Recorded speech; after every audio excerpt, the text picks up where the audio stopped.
the sea away. He roll the sea away. He roll the sea away.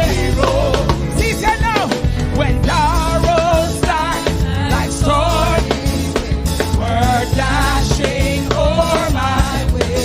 Again, the Lord, what a God nice in mercy, and him just roll over. Come on now, then forward still, this Jehovah, for the billows dash and spread. With a concrete tread, we will push ahead, and we will hold the sea away. And what he do now? He roll the sea away. He roll the sea away. He roll the sea away. All of the sea away. Problem coming rolling. Problem coming rolling. Mountain coming rolling. Problem coming. Whoa! He roll the sea away. He roll the sea away. Problem coming rolling. Problem. Listen. And when I reach the sea for needed grace, I pray. I know the Lord. Any better do the God. He will roll the sea away. Then forward still this Jehovah will blow the billows dash and spread.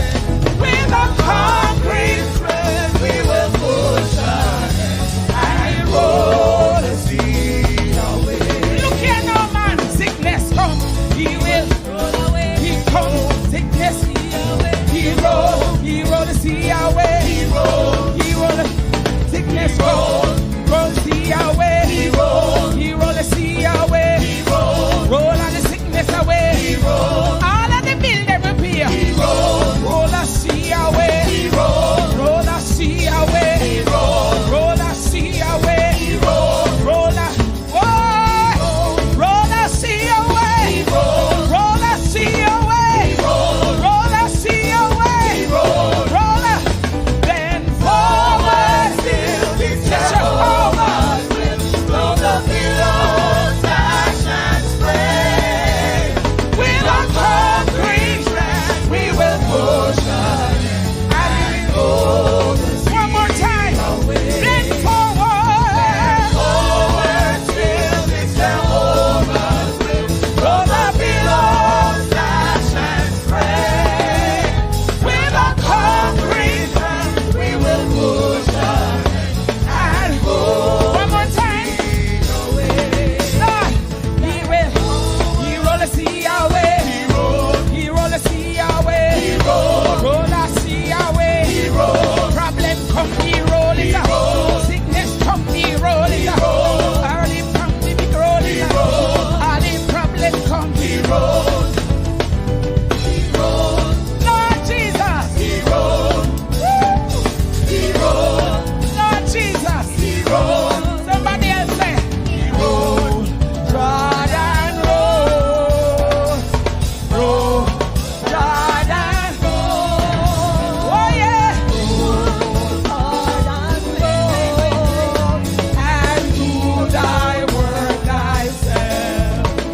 He say, roll, Jordan, roll.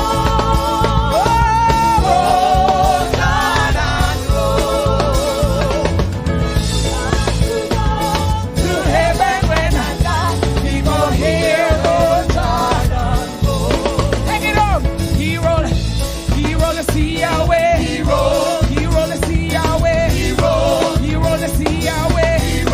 All of the problem roll up. All of the sickness roll up. All of the bill them roll up. Everything problem. Yeah. He rolled.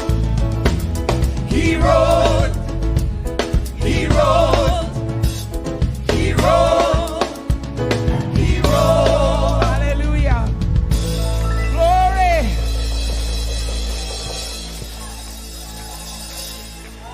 Thank you, Jesus.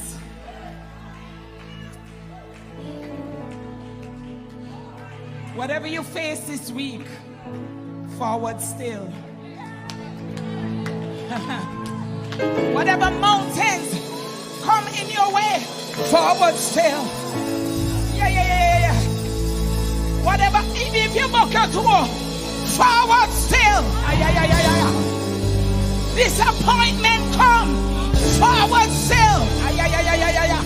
Woo. And if another pastor fall, forward still. After the pastor we are follow. We obey with pastor, but we are follow Jesus. Forward still. Woo. Young people, walk holy. Walk holy. Make the right decisions. Walk right. Walk holy. Ramandosia. Rakandarabasiandarabosha. Walk holy. Forward still. It's Jehovah's will. Though the billows dash and sway with a concrete strength, we will push. Let the church be the church, and he will roll. Yes, he will roll. No matter what you face, he will roll. Even if you fall, get up and he will. Oh yes, and he will roll the sea away. Hallelujah.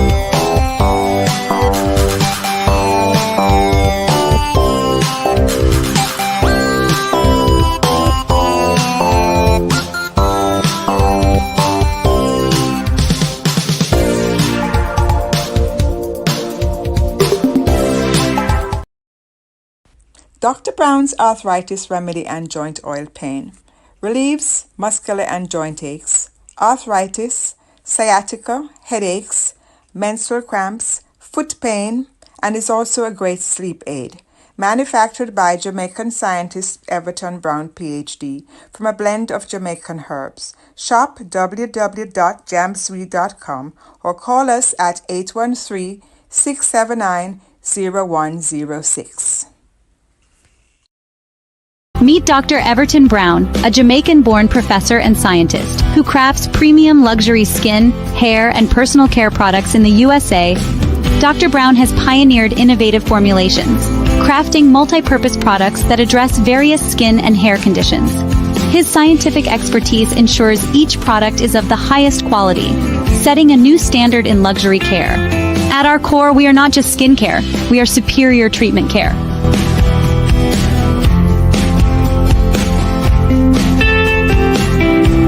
Visit our website at www.tonianorganics.com or contact us at 917-557-6204 and shop for your product today.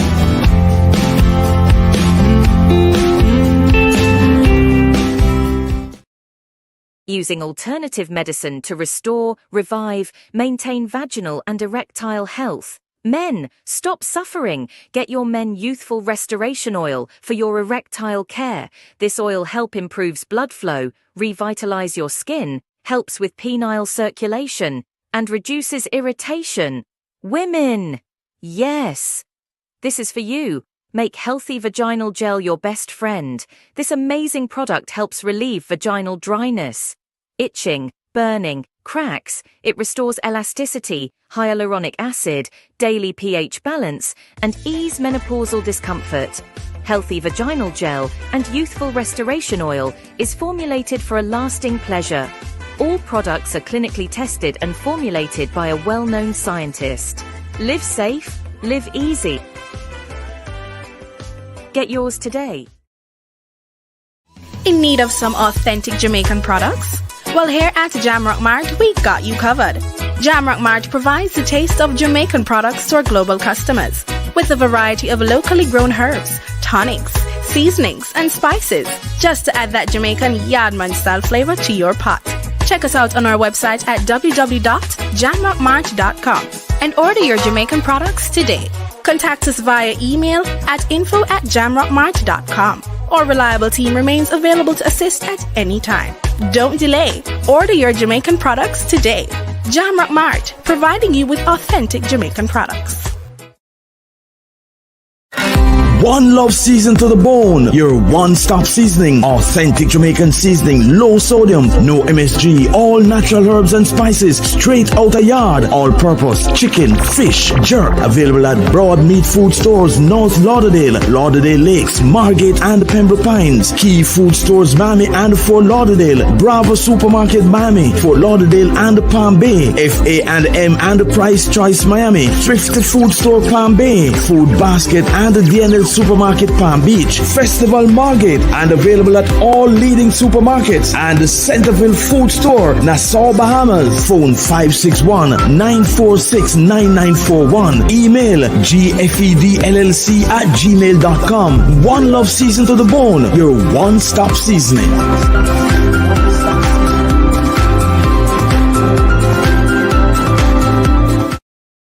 Do you want to boost your online presence?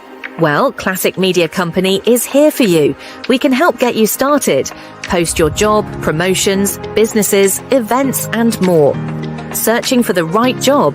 Browse our website and choose from our various listings. We give your advertisement island-wide broadcast.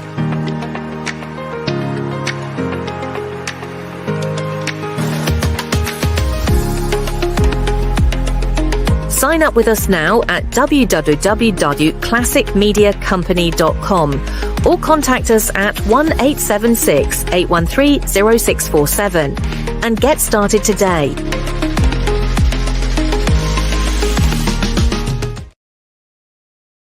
Having sleepless nights worrying about identity theft? Then you need Legal Shield. We're here to protect you and your family, your business, and your personal identity with 24/7 identity theft protection. We safeguard your security with identity and credit monitoring. Not only will we alert you about threats, but we'll also provide tools to monitor your online presence and notify you of any unusual activity. We'll work tirelessly to restore your identity to its pre-theft status. Legal Shield goes beyond credit reports. We offer full credit monitoring and identity theft protection. Need to sign contracts or documents? Landlord or tenant issues? Received a traffic ticket? Worried about child safety? Or maybe a real estate transaction? Legal Shield has got you covered. Visit our website or contact us at 703-678-6265.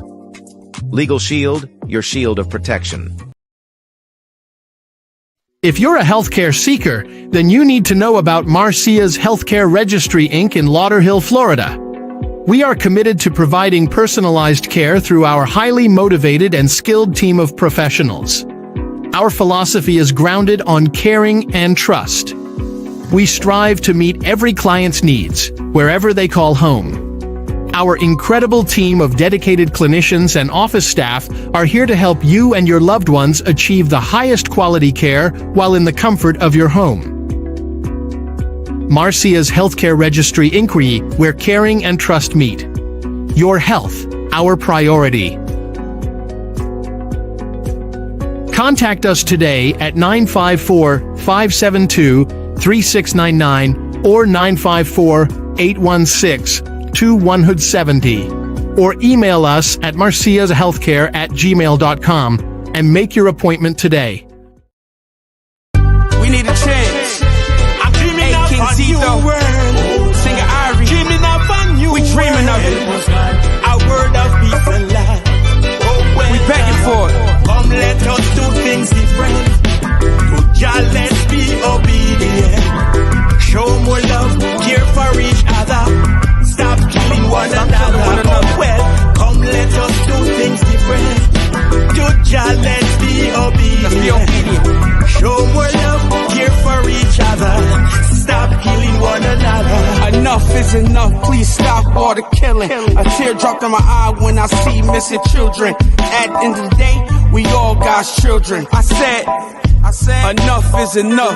Jesus, he died, he hung on the cross. He died for our sins, yet some are still lost. Devil roam the world like he the boss. At the end of the day, his end coming fast. Yeah. Come, let us do things.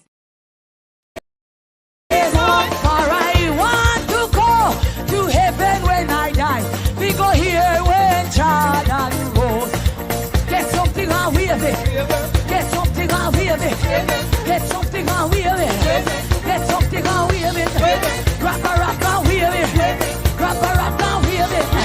Grab a rock and wave it. Grab a rock and wave it. Come now, wave your hand. Wave your hand. Wave your hand if you love the Lord. Wave your hand. Wave your, yes, wave your hand if you love the Lord. And me say roll, Jordan roll, roll. Praise him like you just don't care. Just praise the God, because you know what he has done for you. Just give him praise. Rock and praise him. Dance and praise him. Wave your hand and praise him. For I want to go to heaven when I die. We go here when Jordan. My God, David was one of the greatest musicians. And I hear these musicians playing. Give God glory, musician. Tell them, play a little David. Play a little David. Play me David. Play a little David. Yes, play me David. Play a little David. Yes, play me David. Play a little David. Me say roll, Jordan. Me say roll, Jordan, roll. My God, Church of God this evening. God is good. Yes, God is good. God, for I want to go to heaven when I die. We go here when Jordan. Come now, me have to do that when you roll. Me want hear when you roll. Me have to do that when you roll. Me want hear when you roll. Me have to do that when you roll. Me want hear when you roll. Me have to do that when you roll. Me want hear when you roll. Me have to walk right in there. Me a go walk right in there. Me a go walk right in there. Me a go walk right in there. A river Jordan a roll. A river Jordan a roll. A river Jordan a roll. A river Jordan a roll. Roll river Jordan. Roll river Jordan. Roll river Jordan. Roll river Jordan. Roll bank to bank. Roll bank to bank. Roll bank to bank. Roll bank to bank. Let the deaf man hear, and the dumb man talk, and the blind eye see, and the crippled man walk. Roll back to bank, roll back to bank, roll back to bank, roll back to bank. A river Jordan a roll, a river Jordan a roll, a river Jordan a roll. A river Jordan. I feel like praising. I feel it when you roll. Me want hear when you roll. Me a fit it when you roll. Me want hear when you roll. Me a fit it when you roll. Me want hear when you roll. Me a fit it when you roll. Me want rock and praise it, boy. Me a fit it when you roll. Me want hear when you roll. Boy, river Jordan a roll. People make you roll, make you roll. Boy, a blessing make you roll. Yes, a blessing make you roll. Boy, are your blessing make you roll. Yes, are your blessing make you roll. For I want to go to heaven when I die. We go here when Jordan rolls. Somebody shout and praise to God. Good night, good night, good night, everyone. Good night to the diaspora. Good night to all who have come near and far to be yet here on another night, on another program. It's a pleasure to have you all here. It's a pleasure to have you all here. And as I start the program tonight, I just want to say something to you all, that I have been observing what is happening in the blogging community of recent, and it's rather unfortunate what is happening. It's very unfortunate what is happening. Very, very unfortunate what is happening. But do I have a comment? No, Jamaica. I have no comment on the matter. Upon coming to the show just now, somebody messaged me blaming me for everything that is happening on the internet. And I am saying, you're blaming Andre Stevens. You're saying all manner of things, and I'm not a part of it. But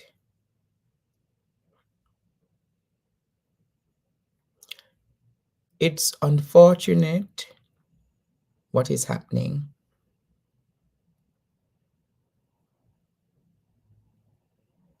And I've had my wilderness experience and I've come out of it.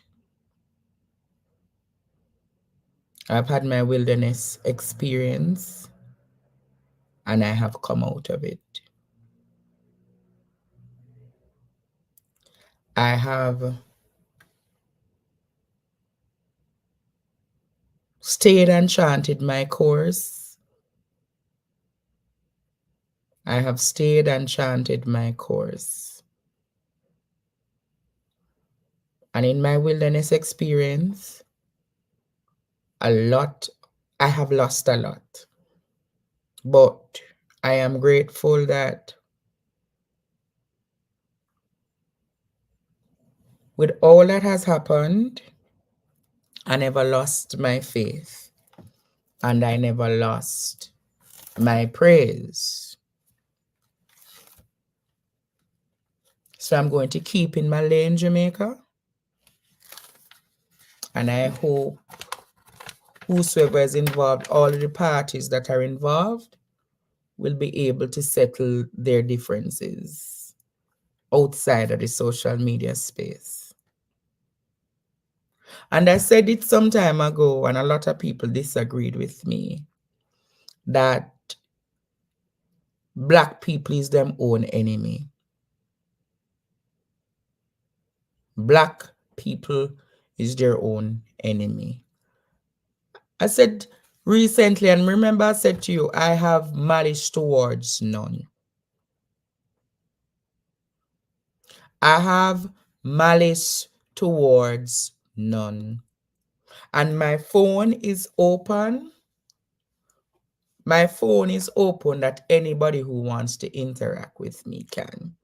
But I know my boundaries. I know my borders. And in knowing my boundaries and my borders, I know every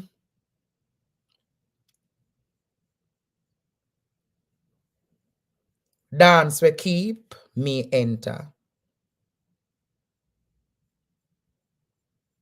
I know every church pan we knock, me a go there.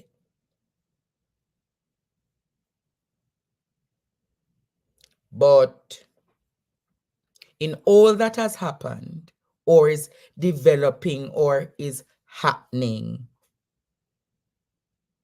it can't be said that, hold on, them couldn't even tell me, say, My face kind of white. Hold on, the students.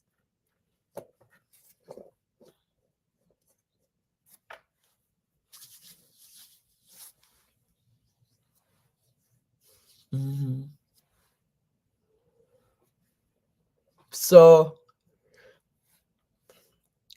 my mission is bigger than a few bloggers or influencers who are on YouTube, and rather than they set aside and discuss it for a better Jamaica, everybody decide to be. But here's what. My mission bigger than all of that we're going over there. So you hear what I said to you? I'm going to say to a lot of people who, a lot of your students get up. Teacher, as early as 5 o'clock, people are message me. Teacher, this is going, listen, I'm going to say, students, I'm not interested. Not interested, students. I have not 1 ounce of interest as to what is happening. Because Andre Stevens' name easy for call. No, you hear what I say, students? I don't have an interest in nothing happening. You see? You can't say you not have access to Andre Stevens every day. So there's no need for all of my students them. History, you see? Me come 1 time and only 6 times. Me come here now 7 times a week, 2 times a day, except on a Saturday, Sunday. Yeah, man. So no found out where stray and no found out where watch. Only just keep focus. Keep focus. Not get involved in the carnival and everything we're going. Because I'm going to tell you now. The labor right them just a look and say, see there that me did one and they go and see there. See there. See that one there. And me I going to tell you in Jamaica, forward still. But me I going to ask you, who are going to be the bigger person in all of this? Who are going to be the bigger person in all of this? And remember one time I tell you, you know, eagles not mixed with chicken. But people of Jamaica can tell you where we are as a country, our demise is because we don't understand the first thing called unity. We don't understand the first thing called brotherhood. And that's how the slave masters infiltrate and mash we up. Mash we up.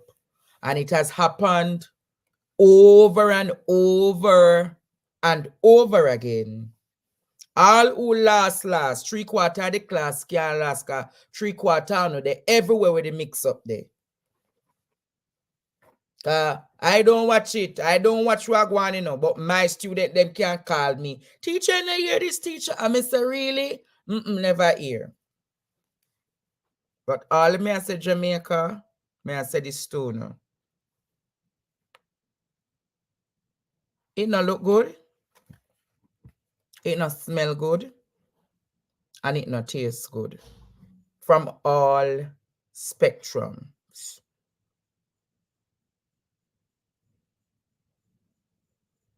It not look good.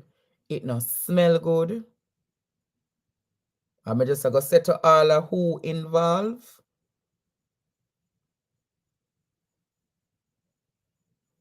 take a seat, take some time off from the internet.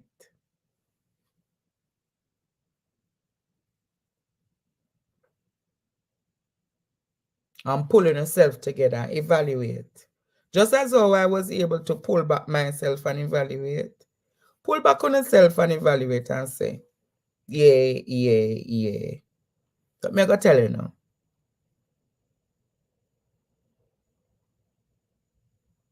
It just don't look good, Jamaica.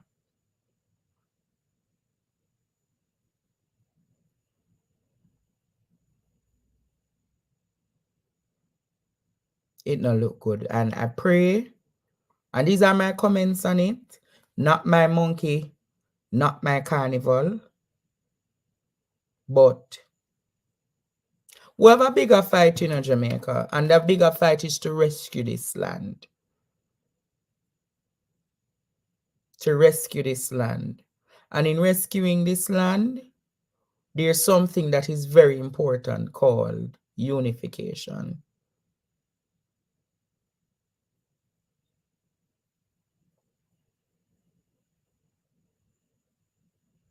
That's all I'm going to say tonight. But in all of this, I took the time today to fry my fish and eat my food and reflect on Heather's. Today would have been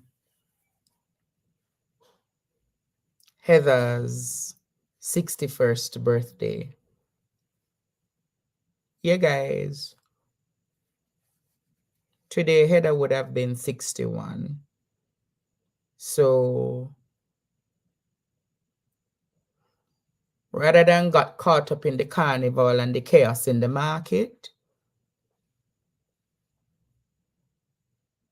I decided to just stay home, play a little. I played quite a few gospel and beats, and I want to send up some hearts for my mother, man.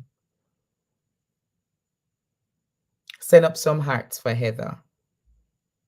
Send up some hearts for Heather. Rest in peace, rest in peace, rest in peace. She has been such a beautiful woman in my life. No longer around, but walk good, mama. Keep walking good. Keep looking down on your little picnic and dreaming me and giving me those visions and those bright smiles. It's always good to see you smile when I meet you in dreamland. So me just ask, want to send up some hearts for me, guys, because tonight a lot of people would have said, boy, this is too much, I couldn't come. But you see, I'm dedicated to this program of teaching and educating people. So I'm here once more tonight to just, not my real mom, but Shanika, she has done a lot more than my real mom has. Just the truth, but she's no longer around. When I met her, it was through a business call in Jamaica. I met her. I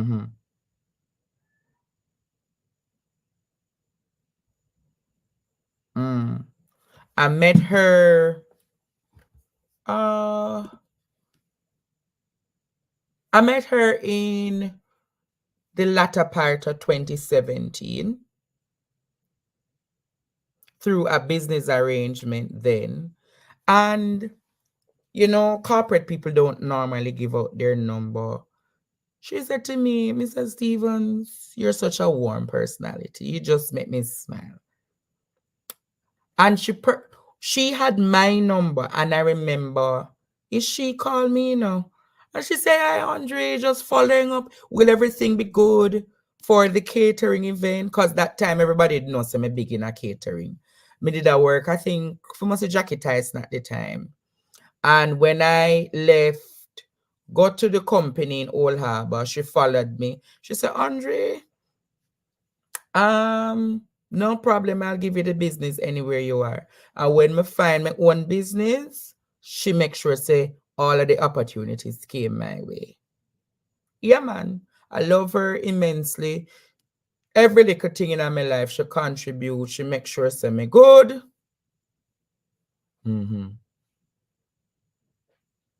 She make sure say me good and stay blessed and all of that. So I am happy that she's resting Jamaica. It was a tragic incident. Probably if she was around, I would be doing so much more because she was one of my silent warriors behind the scenes. Yeah, man, did a lot for me behind the scenes. A lot of people, my close associates know how much she meant to me, but as where my beloved friends would say, God and time, God and time. God and time, Jamaica. So, God and time. Fly on, Mama Heather. And I wouldn't say moist on her last name is Heather Hasfall. So, yeah, man. Keep on, Heather. Sleep on, Heather. And just keep watching from a distance. And we will meet again. We will meet again. We will meet again. So it's her heavenly birthday. But tonight, Jamaica, I will be on a roller coaster. I know a lot of people are in church.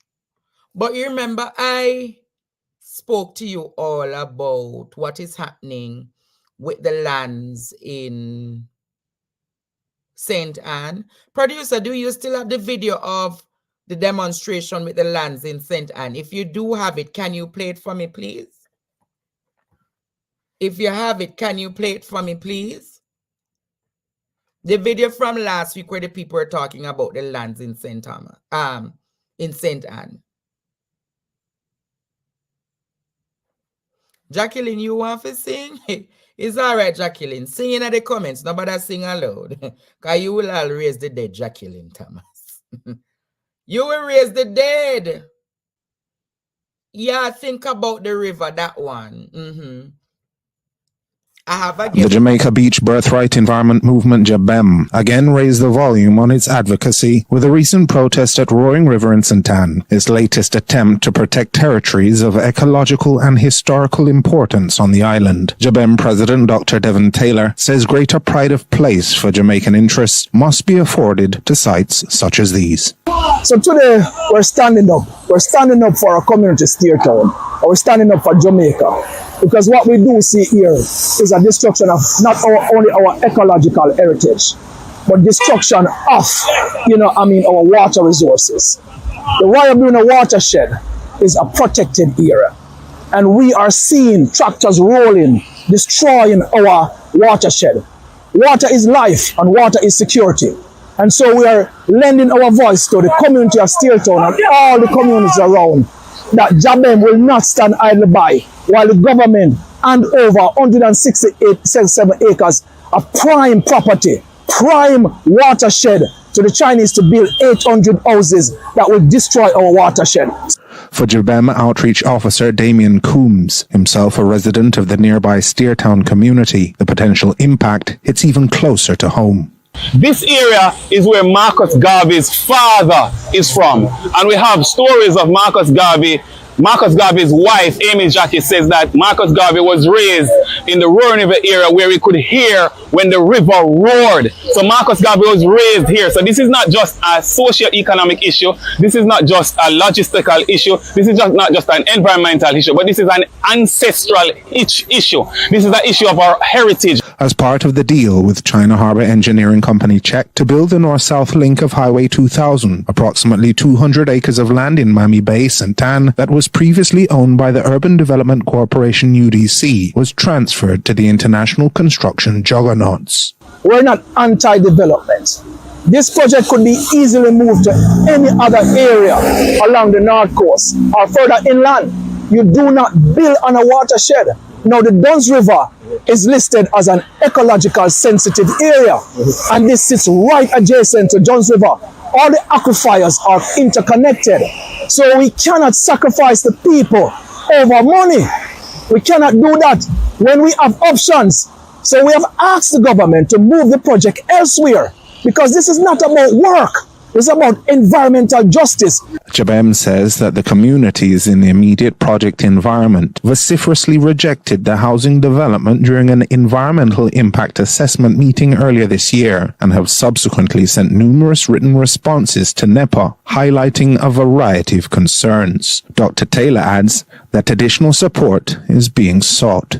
We are aligning with all the environmental agencies across Jamaica. This is the beginning.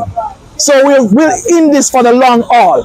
As long as it will take us to push back and have the government change their minds on this foolish product, foolish endeavor that they are doing. we will be in here and we are prepared to take legal actions as well. Joel Crosskill, CVM News. Yes, Jamaica. So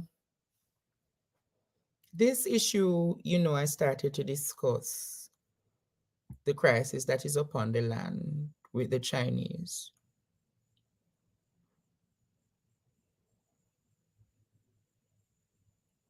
Look now, Jamaica, at my guest. My guest tonight is Dr.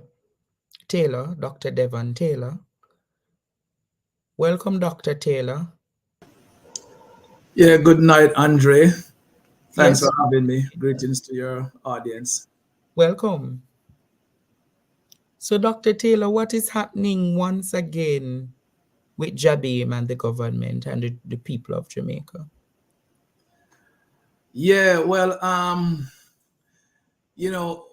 we in a crisis situation when it comes down to the resources of Jamaica. Protection of our coastal spaces, spaces of important ecological heritage, spaces that are important to the survivability of the country as the environment is concerned. So water, we know, is life, and water is very important. I'm sure all fellow Jamaicans have seen the issue about water that we've been having on the island. And what really protect our water resources are our watersheds.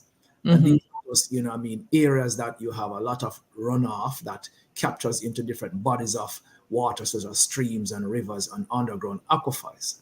And these now really serve, the country to provide water across the island.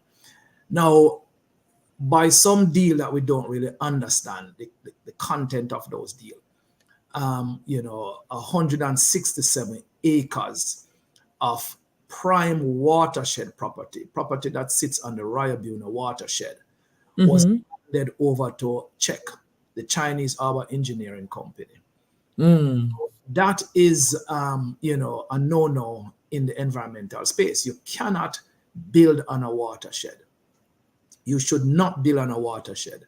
The government itself is not in the business of allowing development on watershed, because what happens when you do this is that you degrade the watershed and then you impact the supply of water to the nation. Not only that, you're really destroying the watershed, but watersheds are normally sits on forested area, secondary forests that carry unique species of plant, great biodiversity, things that are important to, just the health of the country, to protect us against climate change. There is another violation. So the area sits right next to Duns River. So what we're talking about here is the Mami Bay Roaring River area that is just, west of Ocherius. It's just less than a mile out. It's just across from Pearly Beach. Very, very rich forest, with lots of streams and rivers. The Roaring River run through this space, and the important Ryabuna watershed sits there. So it was very surprising that the government would hand over this 167 acres to this company to build over 834 houses on this land. It is going to destroy the watershed. It's going to destroy the forest. It's going to impact our biodiversity. It's going to impact the security of our water system. And there's also other issues that we can go into as it relates to, the socio-economics, as it relates to the communities in and around the area that are already having, water problem, that are already having traffic problems. So it's a project that is unsustainable and should never have been done. And the way it was done is one of the concerns that we're having, because NEPA, National Environmental Planning Agency, is the one that, approved these permits. And, we are having some issues on the way the approval was done. So what is your issue with the NEPA approval?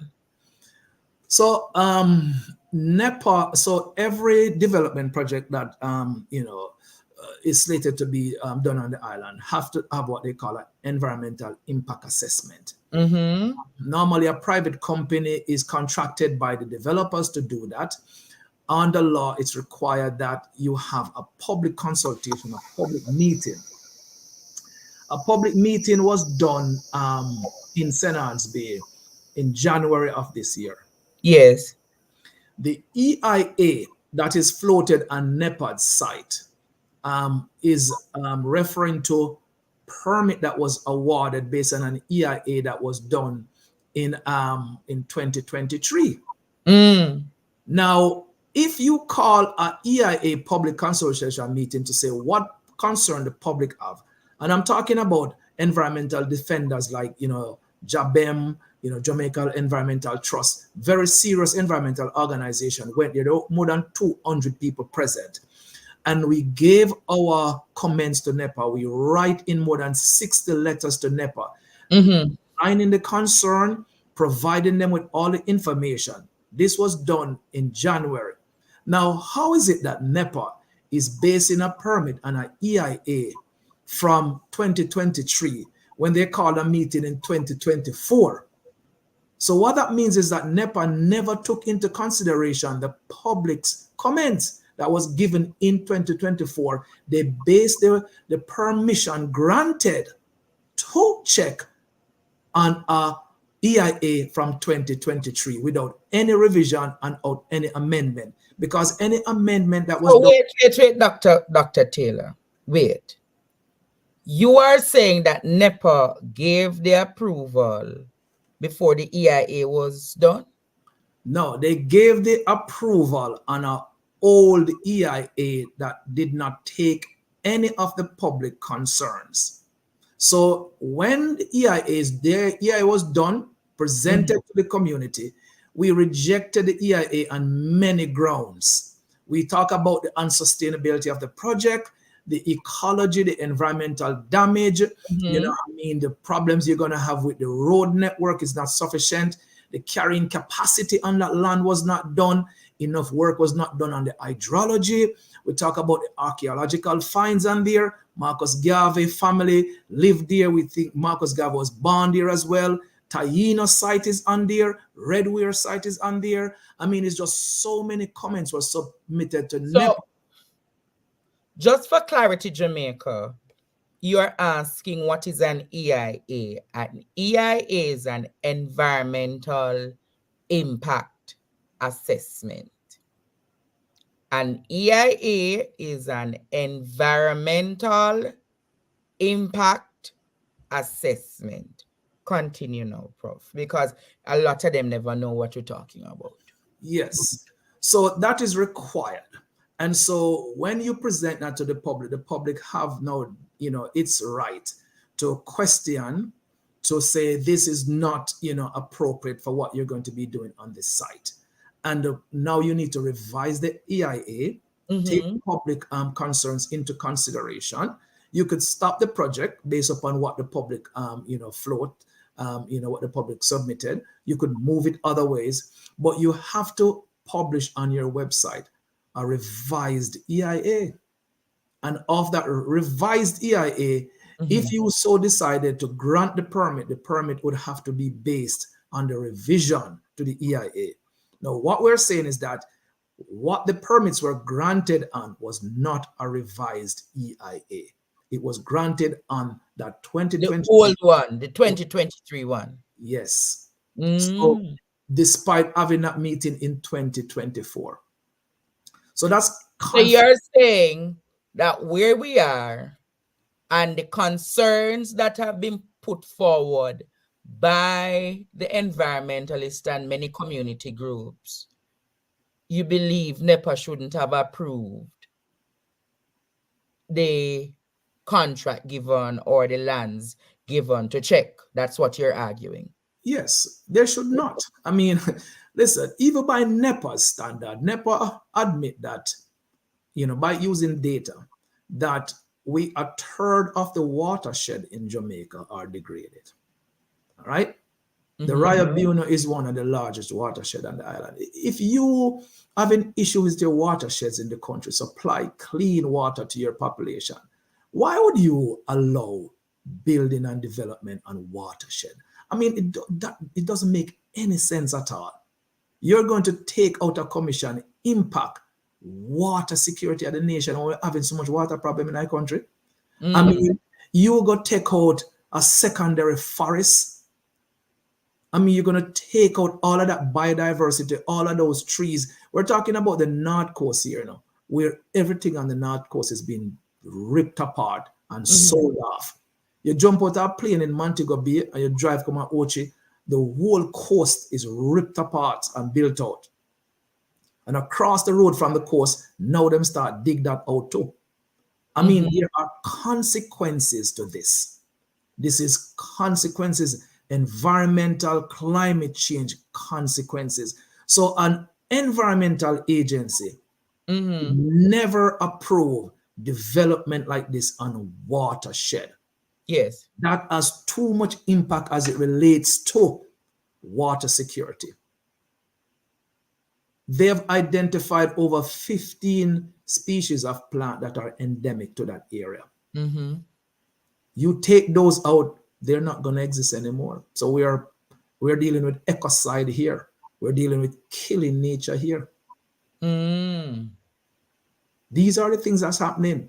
I mean, when we went to the site to protest, the work has begun, and there is not even the display of a permit from NEPA on the site. Normally, when a site is, give a permit from NEPA, that site, that environmental permit must be displayed. It's not on the gate. And the environmental agency did not act and move and say, shut your operation down. You need to display your sign there. So I want to ask you a question, Doc. Are you against Chinese development? No, and it's a good question, because we do not want to appear, which we are not, xenophobic. All right. There's a very, historical and strong, Chinese community in Jamaica. I mean, so we're not positioning ourselves that way. We're not xenophobic. But what we are against as an environmental justice organization is the development of projects that are, environmentally damaging, projects that are socially damaging, projects that destroy our ecology, projects that destroy the, the rich archaeological history of Jamaica. And that's what we're standing up against. So we are not against no development, Chinese, Caucasian, you name it, but to protect the resources of the land that our, heroes fought for. Some of them we know, some of them we don't know, to liberate Jamaica from slavery. I mean, we have to protect the resources of the land. But I want to talk to you further about what is happening with the agreement with Czech, because a part of the agreement that Czech had with the government of Jamaica of the day is that they're going to build a highway, but they were to get acreages of land. Are you concerned about that? Well, we are concerned. This is one of the most confidential of agreements that the Jamaican government, have entered into. No environmental organization, and I don't know any other NGOs have seen the content of that. And there are several people through ATI have tried to really see what was in the Jamaica government Czech deal, that Czech basically build that, North Coast Highway, and they're entitled to, I think, 1,200 acres of land, anywhere in the vicinity of the highway. Anything that is built in that space is owned by Czech. They don't pay taxes on it. It's that highway is a 60-year lease. Every billboard that is put up there, any hotel, any gas station, anything that is built there is tax-free, and only Czech can build there. So they have revenue over 1,200 acres of land along a highway in Jamaica for 60 years, peer freeness. So the highway wasn't free. So literally is a form of neocolonialism. It is. Them gateway for this road here, where less than 1% of Jamaica can drive. And I don't know when last you go upon it. I must about 20 US from Kingston to come down on a drop. So not many Jamaicans, use it because it's very, very expensive. No, but you said something just now that 1,200 acreage of land, the government of Jamaica don't have right to tax it. Yeah, that is what I've read. So anything that they build along there, it's freeness. So that means that the Chinese can come and build hotels in that space. Yes, anything. Motels. They can come build plaza. Them can come build communities. Yes. So is a Chinese community within Jamaica them could build it? They can build, everything, anything that they want to build. As I said, wow, we are not aware of the contents. What were all, that was given to them. What is in that contract? And all they are privy to. The contract that we don't know about tonight, Dr. Taylor? I don't know any contract. All I know is that them are transfer 167 acres. And it's not only there too. There is another 25 or 27 acre directly connected to the beach that has always also been transferred to them in that same vicinity. That is also one of my childhood beaches, and Steertown and all the surrounding community have lost access to that. So sometimes when you hear the government say that they want all Jamaicans to have access to beaches, right? The government, this beach that sits right east of Old Fort Bay, over 27 acres, was transferred to Czech as well. A fence was put up, gate lock up, dump up, security guard over there with dog and gun, and nobody from the communities around there can go on that beach anymore. Lockout, blackout. That was transferred to Czech. Some serious thing are going on. They have access to the beach. Yep. They have access to 1,200 acres of land. Yep. And they have access to the next 167 acres of the housing project, the Roaring River that them taking over. Well, that's part. The 167 is a part of the 1,200 acres. And the 27 so acres. The 1,200 acres of land that them have, isn't that prime real estate? Yeah, man. It's prime real estate. Now, listen. The Roaring River Great House also sit on that 167 acres. So them get the Roaring River, which in the EIA, they're going to change the course of the river. So what you're saying, the Chinese going to change the course of the Roaring River. So where they're planning to put the Roaring River to go? Them think are a good question. These things were not spelled out in the EIA. These are concerns that we have, because you have to do that in order to accommodate that 834 houses that they're building there. People who don't know it, all of my brethren them from Steertown, Chalky Hill, Davistown, they know that land very well. We grew up in them lands there.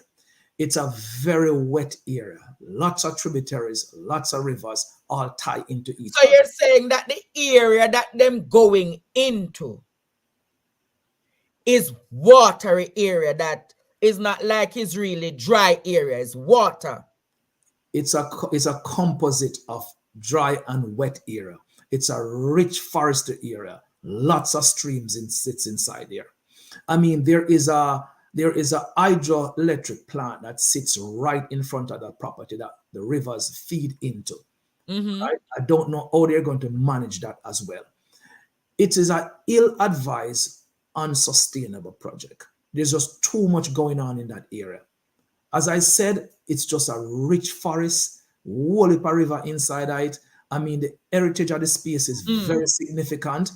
You could move this project to anywhere else. Why this? Why you have to put it there?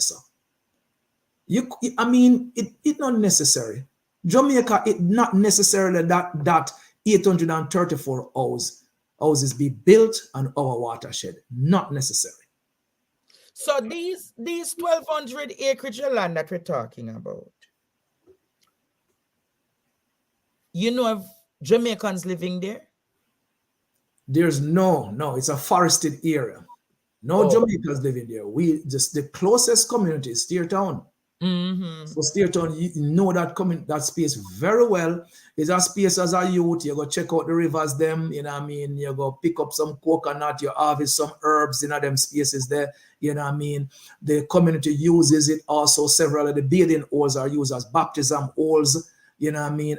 When we have water issues in Steertown and Chalky Hill, people go in there, use water from the rivers, you know what I mean? So yes, it is very important, you know, to the communities in and around. And the community now will lose access to that space.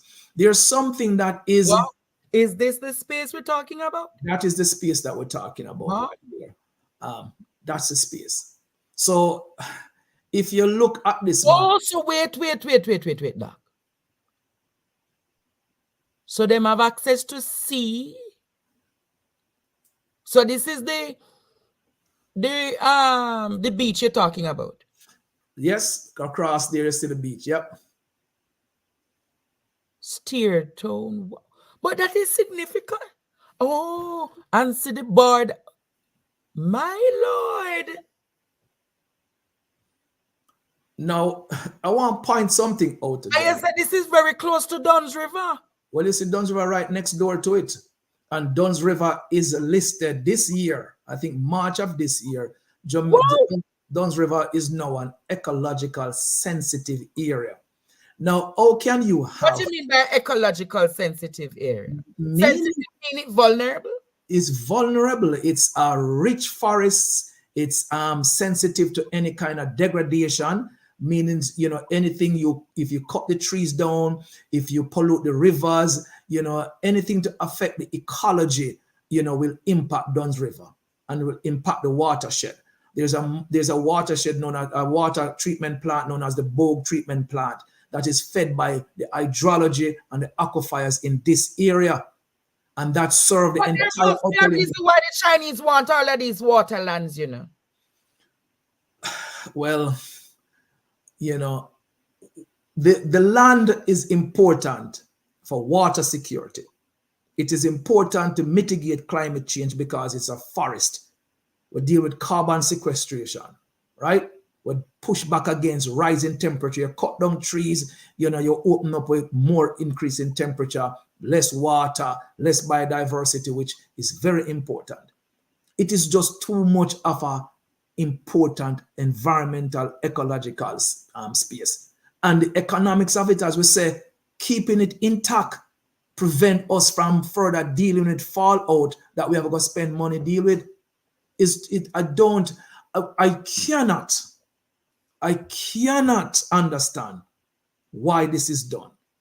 I mean, could it be that they plan to privatize some water the Chinese plan to do some privatized water projects in Jamaica? Have you heard of any such rumors or allegations? No, I have not. But this will impact water security for Northeast Center. Can the environmental groups get an injunction be taken out on the government or the Chinese people? Is that possible or what? Well, we're looking at all our options. Legal options is one of them. You know, we are doing, and we give thanks to accommodating us in terms of doing this advocacy, because we really need the Jamaican people to really, you know, write to NEPA, contact them MP, write to the government to ask them to stop the project. You know, basically that's what our objective is, to really stop it and move it someplace else. But how can we stop the project? We can't.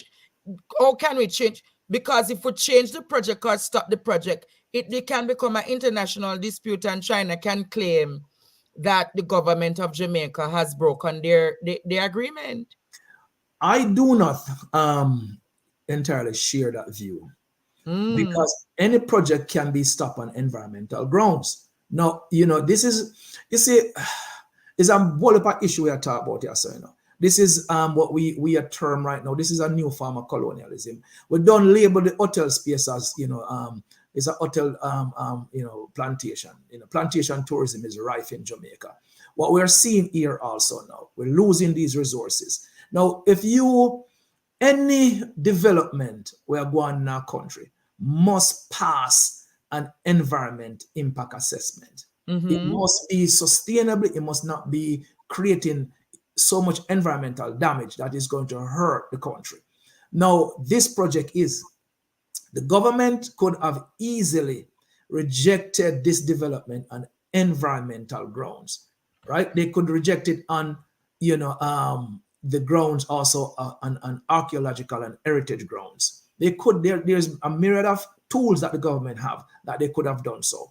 And that I don't think would impact the international agreement unless what was written in the contract that was signed between the Jamaican government and the Chinese Urban Engineering Company is such that no environmental impact, could stop this project, unless there was a clause inside there that no matter where them are going to build and what them are going to build, the environment concerns of the country will not be taken into consideration. And But that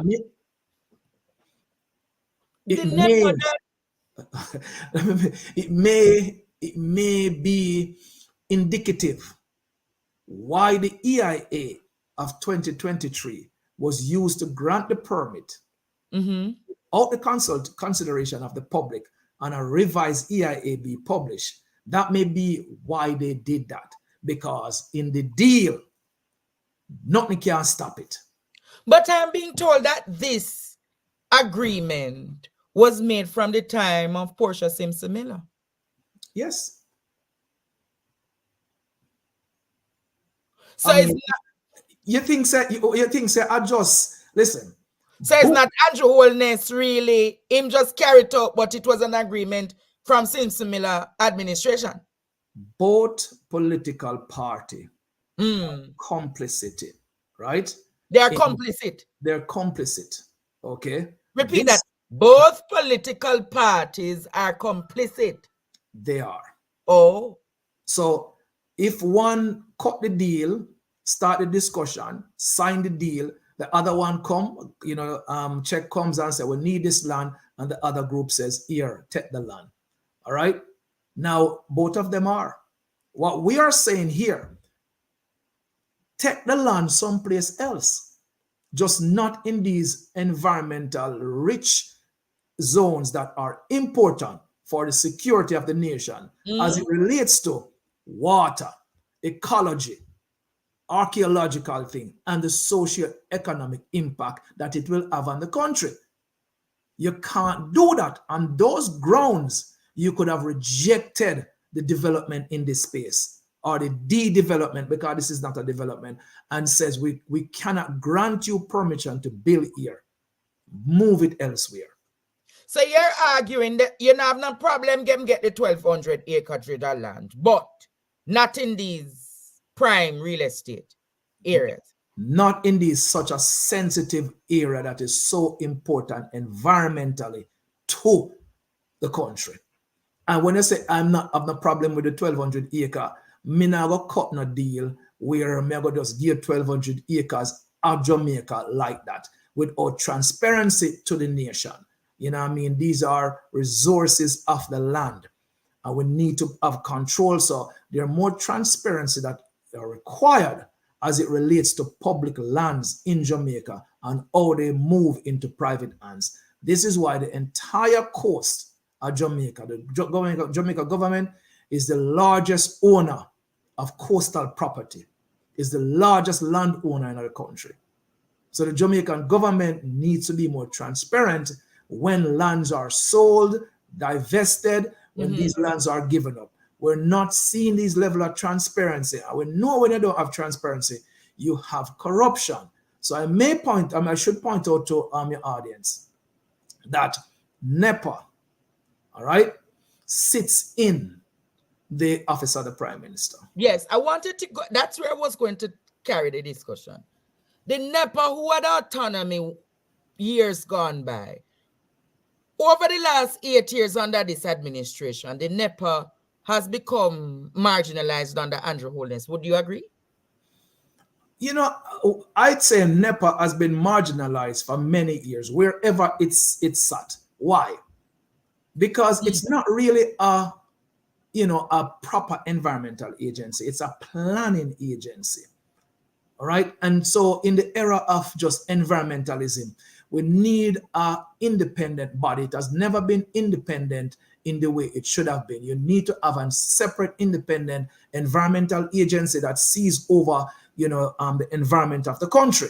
And it is always paired with some other agency over, several administration. What really kind of makes it, even more, I think, even more, problematic. It's when it sits in the office of the Prime Minister, along with economic development and job creation.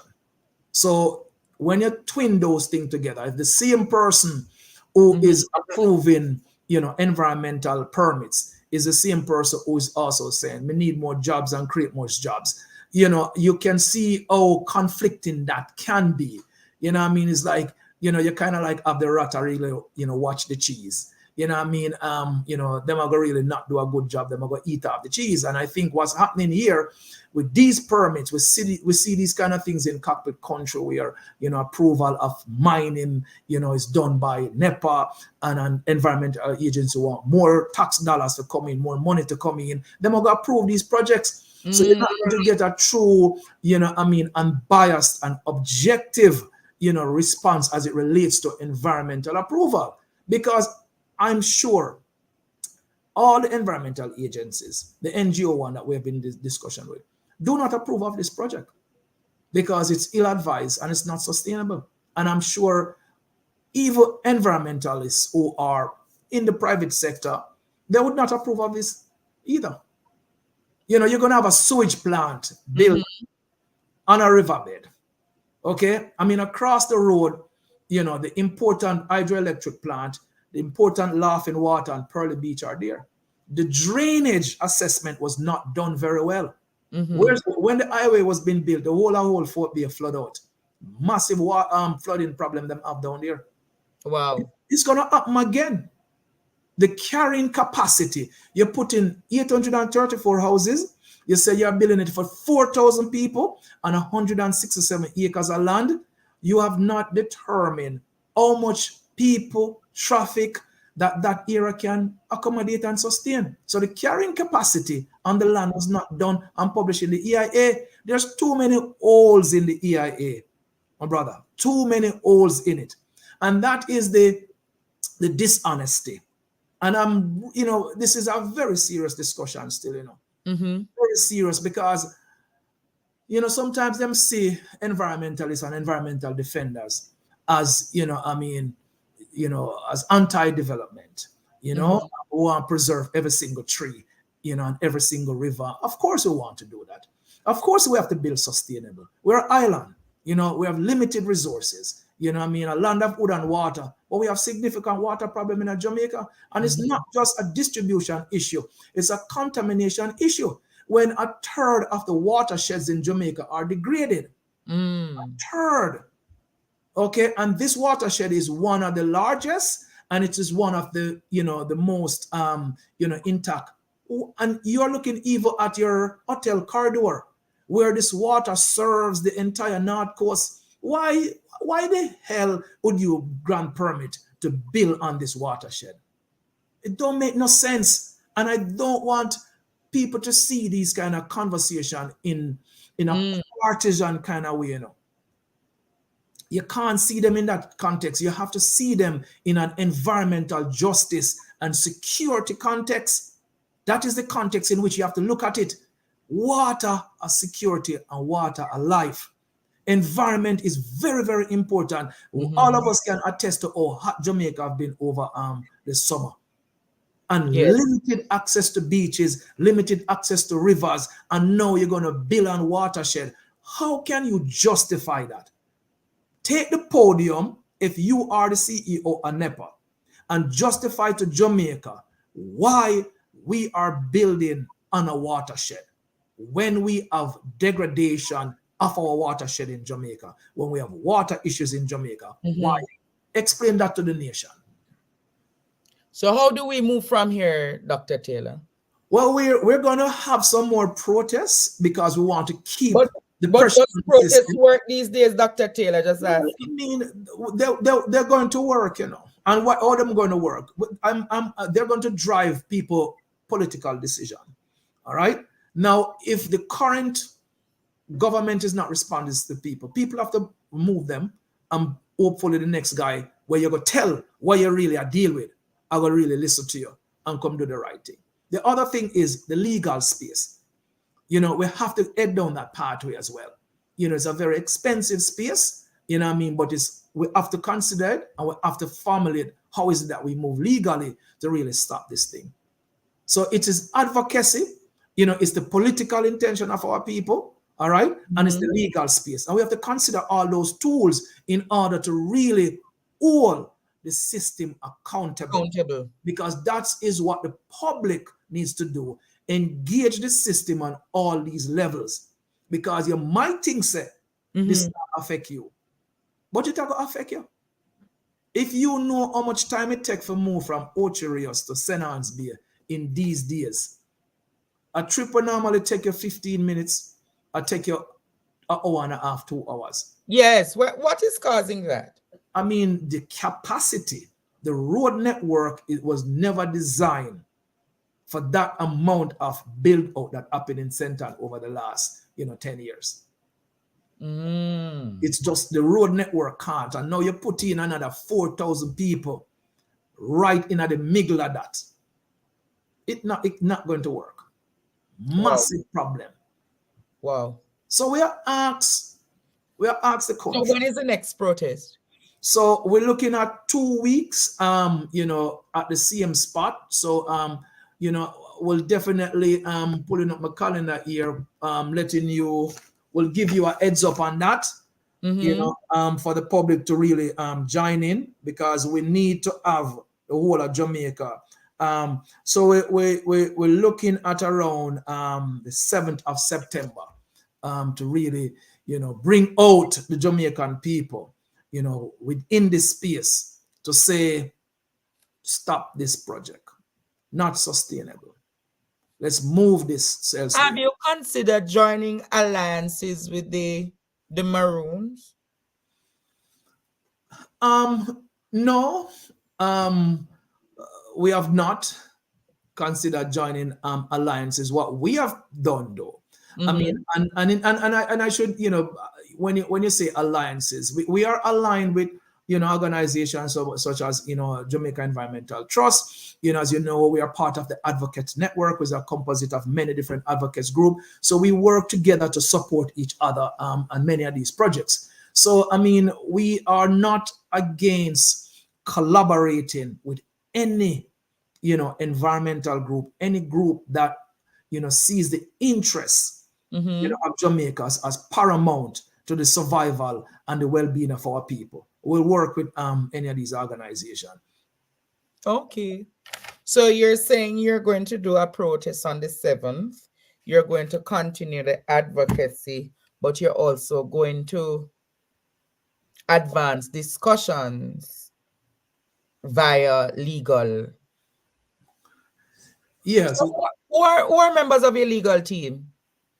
Well, so this right now, Dr. Marcus Goff, handles all of Jabem's work, but this is going to have to call for a larger, legal framework, to take this on, because this is not going to be an easy battle. So where are you going to get the funds from to pay that legal team? Yeah, so I mean, these are some of the discussions that we're having right now. I mean, as to how to fund a campaign like this. It's not easy. I mean, we are hoping that some of Jamaicans' best lawyers who are, about protecting the resources of the country will come on board pro bono. We have not seen, our legal fraternity actually rise to the level of helping out pro bono and many of these projects that are needed, to really, safeguard things within our society. And so we are hoping that, they'll reach out, and we are going to reach out to some of them to really, get their legal muscles to help us, because this is a very difficult battle. It's a difficult battle because of what is in the agreement that we don't know of, that could have tied the government of Jamaica to some obligation that the country was not privy to. So do you have a fund or anything that Jamaicans and members of the diaspora can donate to? If ones go to jabem.org, we have a account set up there that is published that they can make donation to. We also have a GoFundMe set up that is primarily set up around our beach advocacy, but it's an environmental one, so that can also receive funds. So it's primarily through our account. So if you go on GoFundMe, what is the name? You must look for Jabem. Oh, yes, it's listed as Save Jamaican Beaches and Protect Bob Marley Beach, Save Jamaican Beaches. That is how that one's set up. Protect Bob Marley Beach. If you can send me a link to the GoFundMe, I can put it. I'm gonna send it. And we'll ask. I will put my administrators will put it at the top of the link so that my students can make a contribution. My platform, not my students, my platform will be able to make a contribution where necessary.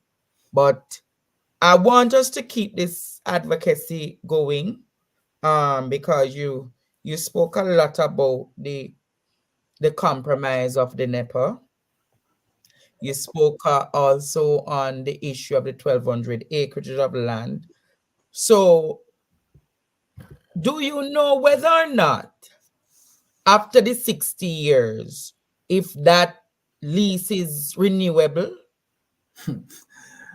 No, I don't know. We don't know what's in it, Andrew.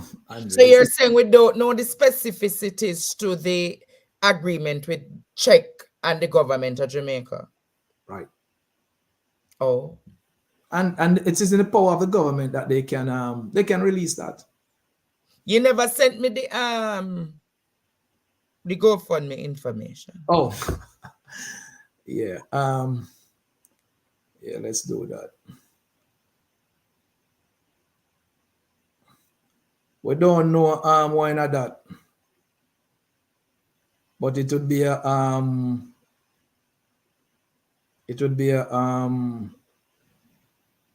a good thing to know. Maybe you can help us find that. Well, we'll see what we can do in that terms. I'm going to keep on this discussion. I'm not going to let it go. It's a discussion that I'm starting because I'm looking about asset traps and all the assets that are being used to trap Jamaica in different agreements. So we're going to keep on this one. I'll know Dr. Taylor not find it. There you go. Oh, all right. Admin, I sent it over to you so you can click the GoFundMe and put it up. But we're going to see how best we can assist on the GoFundMe. Let me put it up on also my Facebook. Students, let us put in some support in this for Dr. Taylor tonight. Please and thank you. Even if it's at $20 that we can put.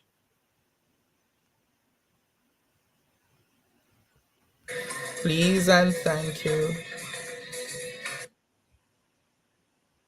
All right, so I'm putting it up right now on my Facebook.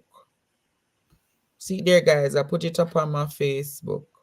See the link there? I'll join them on the protest on the 7th. Once they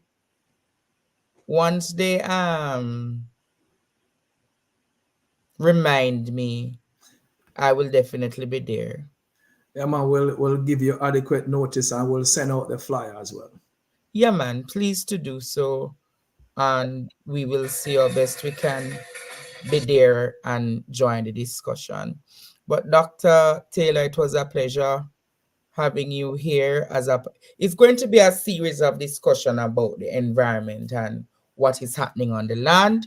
Dr. Taylor will be here for upcoming shows because during this week I'll be going in depth with what is happening with investments on Jamaica's territories. So, thank you again, Dr. Taylor, for joining. Yeah, give thanks. We will keep in touch. All right? Yeah, man. Cool. Yes. Cool. So, students, I'm asking you all to put in. Them have less than. All right, so them have $3,992 in it. Let us see if we can carry it up to at least $5,000 tonight. All right, that's their GoFundMe information. But tonight, Jamaica, I have another interview that is to come. I'm still remaining in the parish of St. Anne.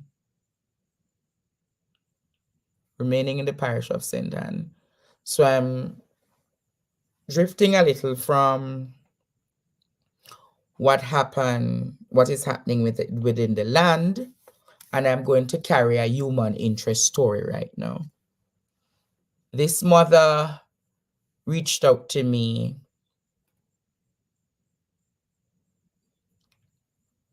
earlier in the week, and I said to her I was going to carry her on the program. And it so happened that she got so devastated, but the issue was featured on TVJ. Producer, can you play the video and then I'll speak some more and the mother will come in. It's close to 2 months now, and Shante Summers can only imagine what it would have been like becoming the mother to a second child. Immediately after a cesarean section at the St. Anne's Bay Regional Hospital in June 24, the doctor who performed the surgery delivered some disturbing news to Miss Summers. And I saw them trying to resuscitate her because the baby's a girl. And there and there, she come to me to tell me that the baby has passed and she has the baby wrap up. So I turned to her and said, open up the blanket and let me see the baby. Miss Summers says she was admitted to hospital because she was having complications with her pregnancy. She says the medical care she received while in hospital was tardy and believes it may have led to the death of her child during delivery. But it turned out that during the surgery, Miss Summers lost more than just her child. She says the doctors also deprived her of ever having children again. Miss Summers said the doctor who did the surgery delivered the additional distressing news to her the day after the operation. She approached me and said to me that what happened last night, they have to remove my uterus, but they leave the cervix and the ovaries intact. Medical records obtained by our news center showed that during Miss Summers' admission, doctors administered a drug called Cytotec into her vagina to induce labor. But Miss Summers says it only made her weak and reduced her ability to push when needed. She said the first dose was given on the 22nd of June and continued for 2 more days. She says the nurses who attended to her during that time were unprofessional and there was a lapse in judgment in their medical intervention. Being there and there, they tell me to went on the bed and they started doing what's necessary, telling me to push. At one point, when the baby not coming, the nurse that was attending to me, she left, go behind the screen, and was there talking to the other nurse, and they were on their phone. Reason why I said that I know that they were on their phone, one of them had a high phone, so you know that when they get the message out, it sounds when they come in, and I guess and they were talking. And all I am said to them, nurse, please help. None of them would attend to me. That was when I saw a PCA, a patient care assistant. She worked in the pink uniform.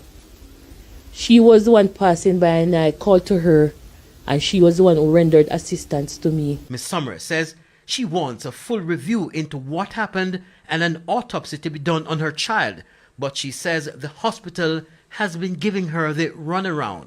She made this appeal. I want Dr. Christopher Tufton and all to implement a strategy where there is no cell phones on the job. So when they come in, they have them shut away. Because those things are very distracting. And it's not good. Because hospital should be a place where they save life, not to take life.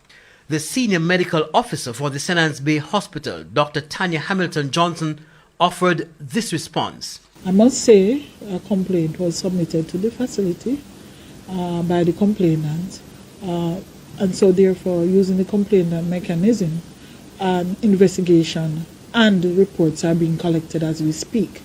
We are actually at the final process now, where we'll be, after all of these are gathered, we'll now meet with the complainant, which we are hoping to do by next week, to have our issues addressed. Kirk Wright, TVJ News. Jamaica. Let me carry the mother on the program right now. Good night. Good night. Miss Summers, tell us now what really happened to you in the hospital. All right. So on the 20th of June, I was scheduled for an appointment at the clinic because I was on a 1 week watch, because going down to my time in July, I should be having baby. So I noticed that I started to have my feet swollen. And a friend of mine said to me, like, oh, you have that midwife friend, call her and ask her about it. Because she's retired from the public system and in the private system. So I placed a call to her and I explained the situation, and she said to me that I should see a OBGYN immediately. Yes. Yes. So that same Thursday now, that same friend of mine get me in to go to the wellness center in St. Anne's Bay. It was Dr. Perkins working at the time. Yes. Yes, and they go in, they have to do, the nurses, they have to do your vitals and everything, and waiting. I think I was third or fourth in line. And yes, time coming, he called my name. I go inside, and when he check, I walk with all results, everything from the health center, booked everything. So when he realized, the doctor said that the pressure is a little bit too high. So, yes. He did the ultrasound and everything. So he realized the baby is a full-term baby, healthy baby, growing everything. Yes. So even the book said, that happened because your pressure is high. I said, okay. I left there and I placed a call to my partner. I said that the doctor sent me to the hospital right now, so I have to go up there. When I go up there, yes. And I talked to one nurse first, and they're busy up and down over the place. Only God knows doing what. So the nurse that was in the delivery room with me, she was the same one who signed the admission form to admit me that night. Do what they do. I got a bed the Thursday night there. Friday come Dr. Runward, because them all do regular pressure checks to see what's going on. That same Friday morning now, Dr. Nye was the one who was running ward that morning. And she was the one that doing the ultrasound. Because, as a bigger head, they're more considered as a specialist. So she do it, and I was the first one in pain because I noticed that she was only doing a few of them that morning. I said, okay. She say yes. When they do the ultrasound, the baby is healthy, baby is growing. So there was nothing abnormal with the baby. Everything was normal. Mm-hmm. Yes. So come Friday, Saturday morning now, doctors come run ward and everything. So I know that Dr. Perkins was there that morning as well. I know, you have the interns them and everything. So tell the interns them to start induced labor on me, Yes. which this pill they call cytotec. Yes. The cytotec is an abortion pill for most people who don't know. What? Yes. They not use some of them use oxytocin. Cytotec is an abortion pill. And if you go up and you can check on it as well. Psycho what? Cytotec. Cytotect. Oh, that's spelled. Yes. How you spell that? Cytotec. Cytotec. How you It's spell it? CY. Mm-hmm. CYTO. Yes. TEC.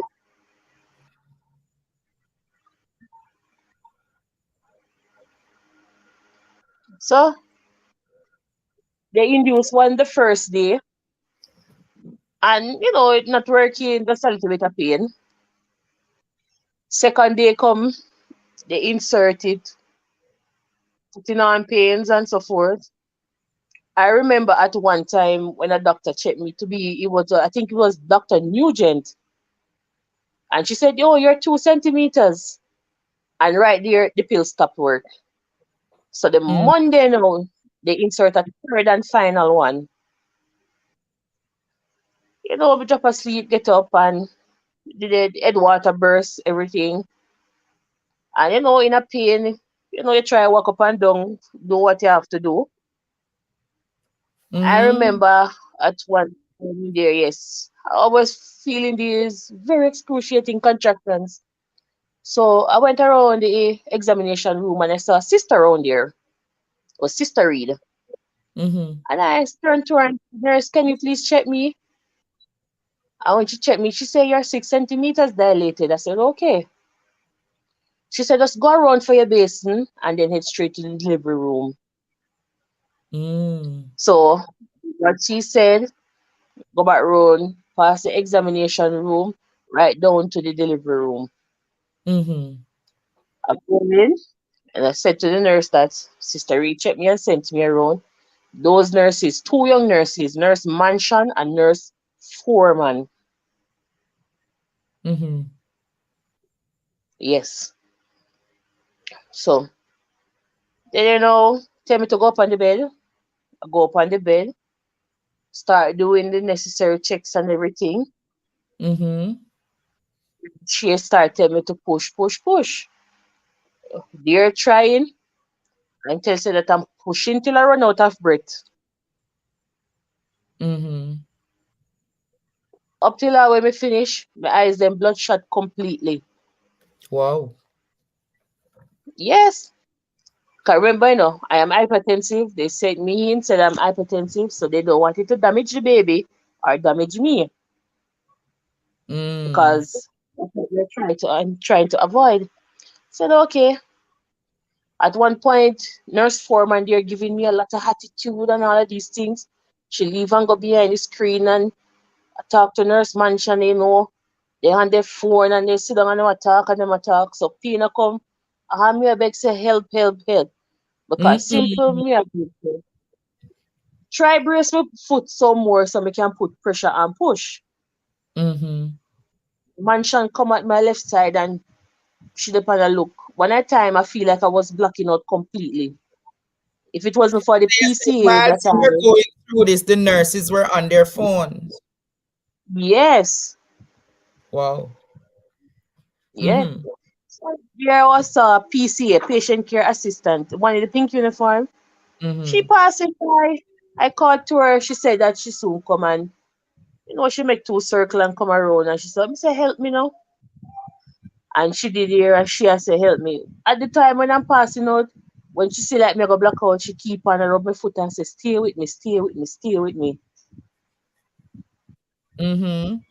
Even nurse man should tell me say me too wicked because me not black out and that. So me go say me nurse, you know how me feel? Mm. So there they take up card. There's a phone, a landline phone in the delivery room, you know. So she go there and she call. See a doctor. Yes. Obviously the first doctor what she called wasn't available at the time. So she called a second doctor. Mm-hmm. So that doctor came immediately, start doing the checks and keep on telling me to push, push, push same way. But she say, baby now come next to I say push, push, push. She tell me to walk. Me walk up and down with the PCA by my side. Go up on Mm-hmm. the bed and try to push, push, push. Baby can't come. Then say them a cry emergency C-section. So I say, okay. Porters then come. Then carry me go to the theater. Up there waiting. The anesthesiologist come in and she asked me a couple questions. Me Mm-hmm. answer. Questions like, if you drink, you smoke, and no, I'm not really those type of person. Whereas when you're pregnant, you know you cannot do those things. Mm-hmm. So when she asked me the questions, the man she walk off. I turned to her and say, you gonna bring me now? She said, no, you have to wait because the Mm-hmm. doctor isn't there as yet. Wow. All right, So wait, yeah, in a pain. So me know I said somebody was down at the back there and I called to them and I said, the doctor not come yet, and the person answered and said, no. I said, okay. When they them push me in the operating room.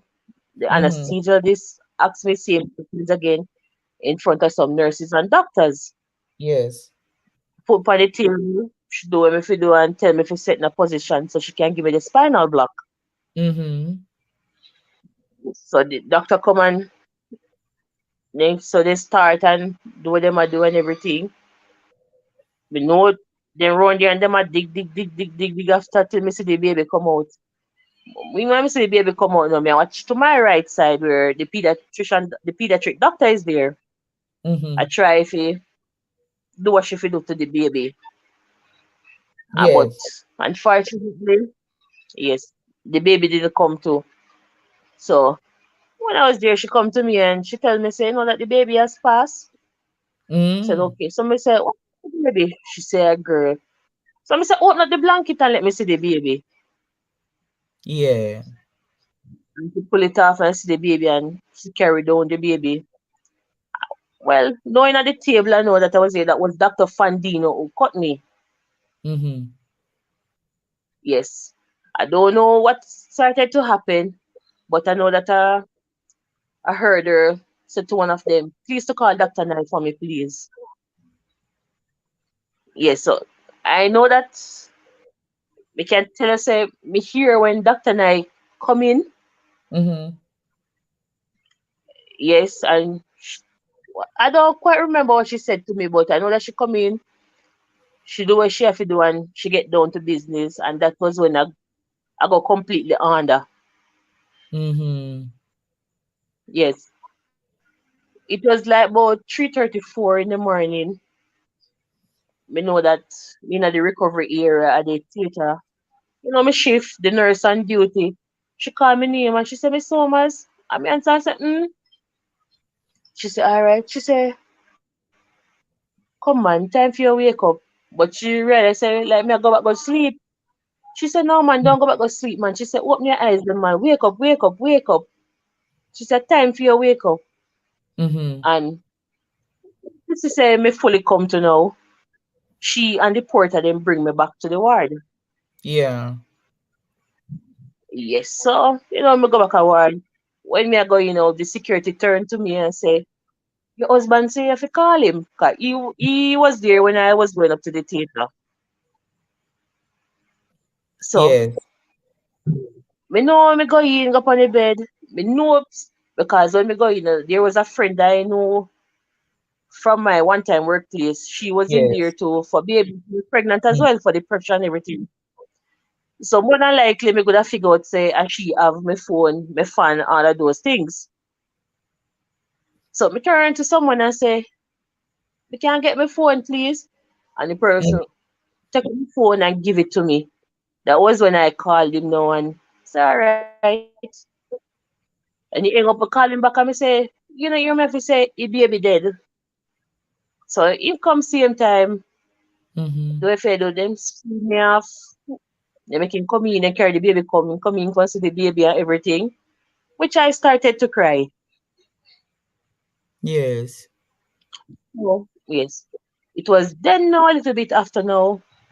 It was Dr. Wilson who approached me.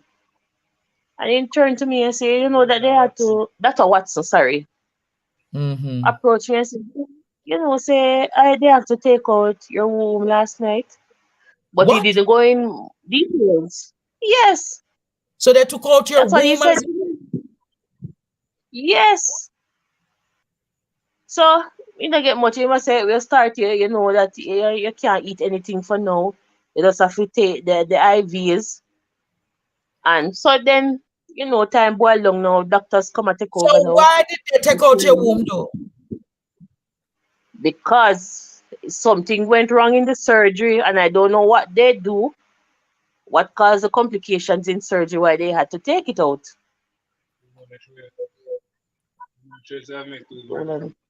So that's what happened. So in the morning, Dr. Nye, she come on the ward and she approached me and she turned to me and said the way they have to cut into the uterus and do what they have to do.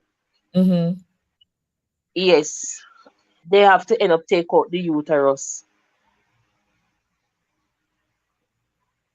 So I tell you, say it was rough. Me say, me just said to myself, say, "When kill off my baby, no one take out my home, and nobody now go want to stand responsibility for what happened." Wow. Wow.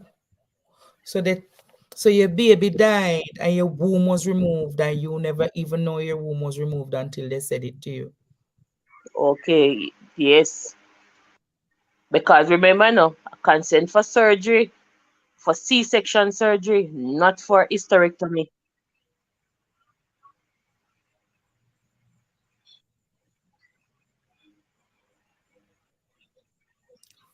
Wow. So have you consulted a doctor and you want to know why would they remove your womb? Well, they had a meeting, as Dr. Nair was explaining that the uterus was stretched. It loses the elasticity where it Mm-hmm. cannot contract back. So that's why they had to remove it because according to she said some clotted blood. Mm-hmm. So yes, so she have to make that decision there to remove it that night.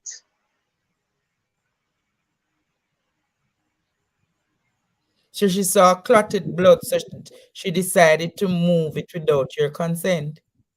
Yes. Because remember no, I am fully asleep on the table, don't know what is going on. Wow. So probably she's saying that if she never do it, probably you would die. Almost did. They have to give me back 2 units of blood.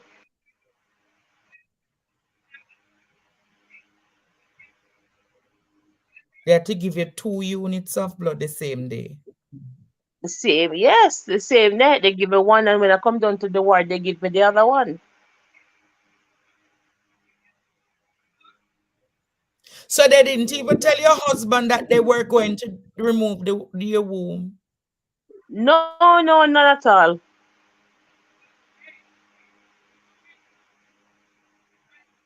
Wow.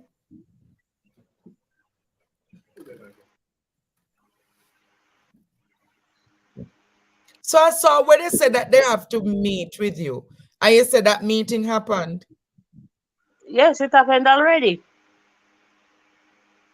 But for them look at tactics already, they more try if they sweep everything up under the rug. So you believe that the cytotex or so was too strong for you and the baby? Yes, because as I said, that pill is an abortion pill. I see it where it say used to induce labor as well. So Yes. So that's why they're using it to induce labors and the mothers.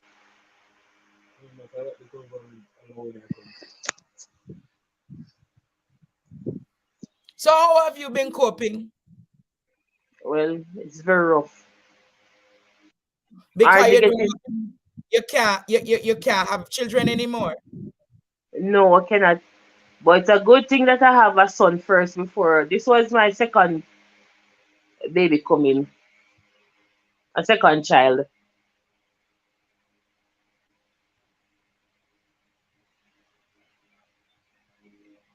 So they just said that the baby come out and the baby dead. So the nurse will come to inform, sorry that your baby has passed. Don't know, but they make true, them up force me to push on the baby and come down. The baby stuck in the kennel, cannot move, and just died right there.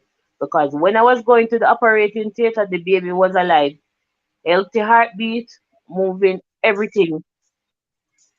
So it's while I was in the theater and to do the surgery, the baby died at that time. Whoa.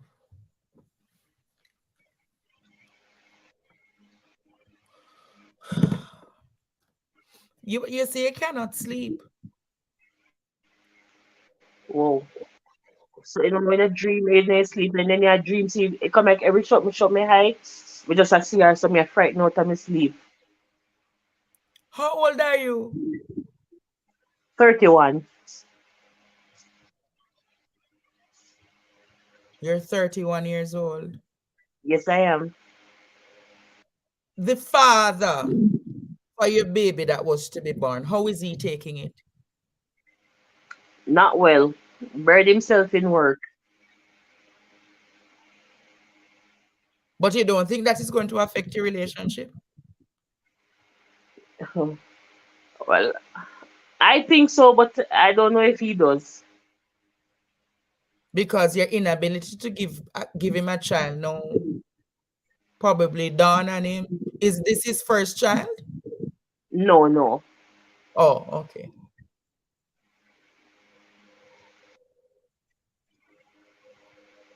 But you said it when you were in the pain, the nurses were attending to their phones. Yes. And I see where you're saying in the interview that you want the Minister of Health to Implement. yeah. But remember that most hospitals don't have landlines, so wouldn't the nurses need the phones to do the work? I don't know. Well, obviously, they were talking about that. I know that in the delivery room at Sentence Bay, there's a landline phone, which is on the wall there, where they can make calls anywhere else in the hospital. Because, as I say, that is the phone that she go on to call the doctor to come to the delivery room. Oh, so you said there are phones in the hospital? Yes. But you're concerned about the way in which the nurses responds to the patient. Yes, man. Let me tell you this. You see, especially the one nurse foreman, full of attitude.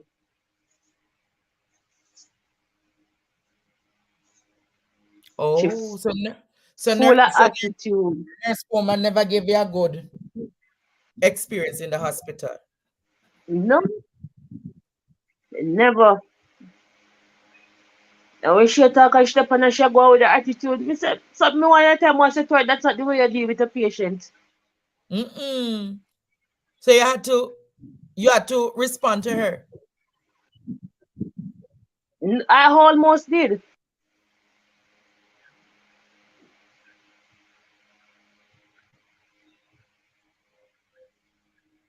So has See, Christoph even done after reached out? everything happened. No, he has not reached out to me as yet, but he knows of the matter Mm-hmm. because, yes, we both have a mutual associate and he didn't know about it, and she placed the call to him. That was when he was know what was really going on. So you plan to get a Because lawyer on this even matter?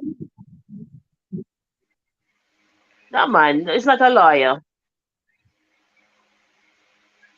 So how It's you the plan to? same lady that did the thing for the news on TVJ. No, I'm saying how you plan to proceed.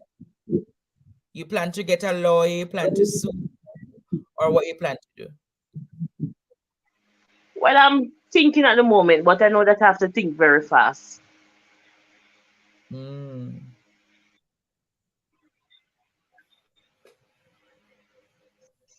Because I've seen comments on them, and Mm-hmm. persons are saying yes. Even one girl was there, and I know that she commented on it, and she said, "Believe the lady what she's talking because I was there too, experiencing it." Whoa. So you said the situation in the hospital, it really has left you with a traumatic experience. A very, very traumatic Have you experience. gotten a report, a medical report? Have they given you a Not, copy of the medical report? no, I should pick it up within a few weeks' time. Few weeks? Yes, it's 4 to 6 weeks for them because I've requested it. So it's so long it take to get a medical report at the hospital? That's what they said, and I have to pay a fee of $4,000 to get it. Really? Yes,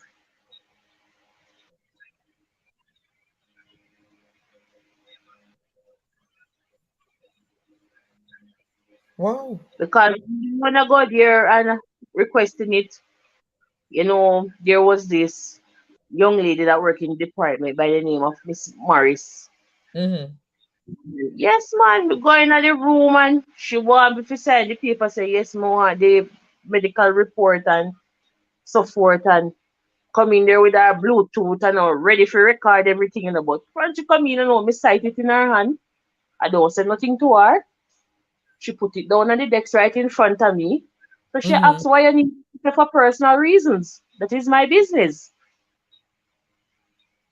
Mm.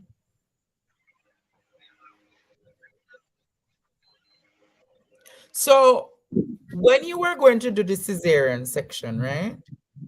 Yes. Did they never gave you a form to sign, say that in case anything happened in C-section, they can remove if there was a difficulty? They never give you that form to sign. Well, I signed the form for the C-section. Yes, I did. But remember, for surgery, if the person is fully under, you know that you have to ask the next of kin, which they Yeah, did but not. I'm saying when you sign that form, wouldn't it have said that in case of difficulties they can remove you? Then that wasn't on the form. It was on the form, but guess what? Ask me and make me give you the decision to remove it. Even if you Yeah, wake me but up in what the middle Mhm. and ask me, make me ask you. I give you the consent and say yes or no.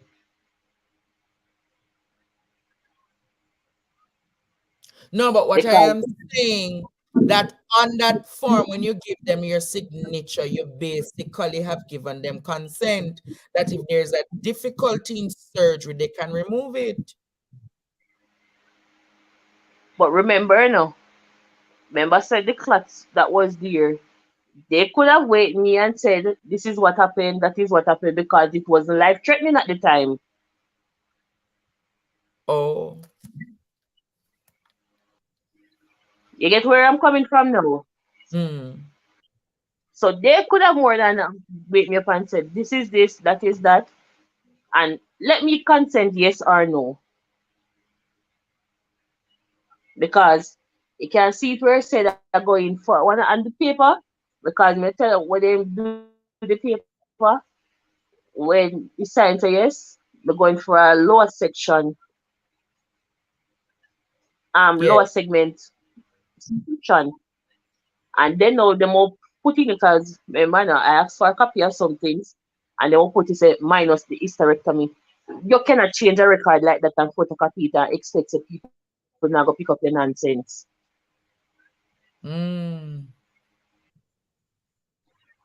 Because remember, doctors are going to protect doctors, nurses are going to protect nurses. Mm. So, by the time they won't have accessibility and they can and will change run if anything needs to be necessary because they're going to try and cover up themselves. So your husband was in the room with you all this time when the one evening your womb was being removed? No, no. Oh. He was outside asking a lot of questions because as time passed, because a C-section takes 30 to 45 minutes, maximum an hour to do. Mm. So he was up and down asking questions. Nobody now give him no answer. Wow. So how you managing now? You start working back. What have you been doing? Well, just trying to take it one day at a time and see how best I can approach the situation and handle it, but it's very devastating. Have you been getting counseling? Well, I'm trying to. Who counseling you? Who you talking to? So, you have church sisters talking to me. I have my family, and they're trying Mm-hmm. to help me with the situation to go along. So you have a lawyer that you're talking to? Not at the moment. Mm. But what would be your voice? What would be your last words to Jamaica tonight? Well, as I'd say here, I want all the ladies been through the situation. You might not lose the womb like me, but your Mm-hmm. baby died of medical negligence or medical malpractice. Come out, tell your story. Mm. Yeah, because persons see me and they say, obviously, it come like you're the one who is only brave enough to get up and speak out. Mm. Can imagine.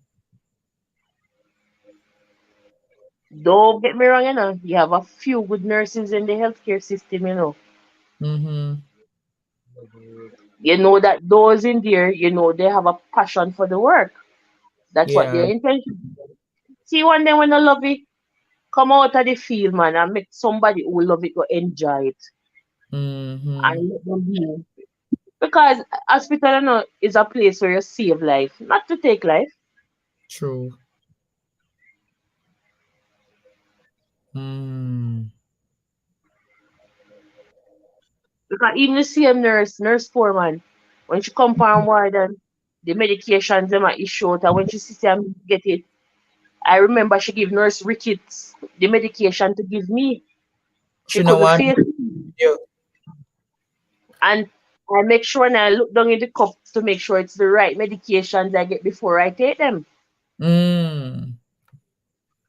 I've got some medication when I'm coming home. And when she come and give me them, I said, these are the medications for you to take home. She can't even look in at my face and tell me. Wow. It's only a guilty person behave like that. Mm-hmm. I feel your pain tonight. I really feel your pain, but um, I want to tell you to keep strong, Okay. and I want to tell you that If you need to lawyer up, lawyer up. If you need to seek further redress, I'm going to tell you very strong because a lot of mothers will be bawling out on the program now. But you have No, been. the eyes Hmm? are tearing, but you have to be strong sometimes because sometimes when you can make the emotions overcome you, you know that you're not concentrate right and all these things. So you have to be mindful of what you're doing. Yes. So just asking you to hold strong and keep keep firm because what you have described tonight, I wouldn't even want my worst enemy to go through that. Okay, But we will be talking again, all right? no problem. Mm-hmm. We'll be talking. So your child was buried? At the time I was trying to get the well-renowned funeral home to take her, but you know Mm-hmm. them I give me the runner one, so the hospital is the one that is going to bury her. So you're going to keep a ceremony? No, but you know I keep my little one at home and everything. Mm-hmm. Yes. All right. All right, Miss Summer. So we will catch up again, all right? All right, no problem. God bless you. God bless you. God bless you. Okay. Jamaica, there is so much that is happening in our land. So much that is happening in our land. People messaging me on various spectrums, talking to me, telling me their situations.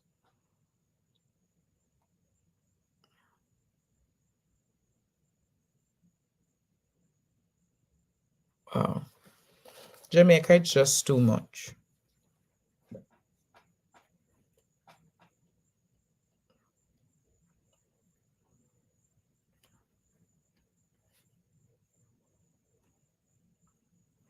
But apparently that thing that they gave her the site to take probably was too strong.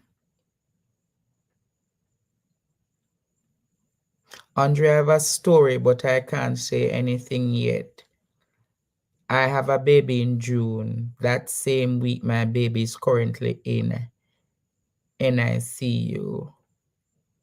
Thank God for that doctor who stepped in and saved my baby. And the reason for that, I went to her every month for a checkup.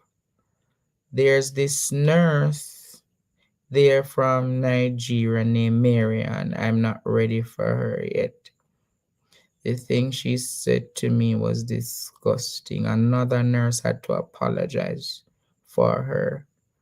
But thanks be to God, my baby pulled through. And I promise God not to complain. Wow. So much, Jamaica, so much. Andre Knight, the hospital can take her womb and eggs and give it to a woman so she can conceive. So go and find what they did to her womb. She must go to hospital and find out what did they do to her womb. Wow. Wow. Mm.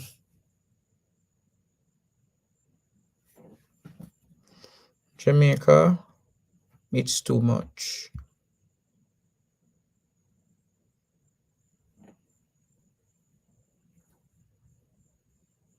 It's too much.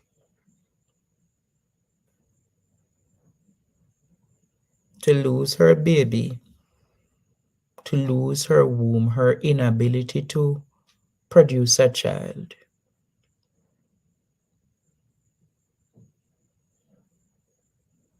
Her inability to produce a child, Jamaica.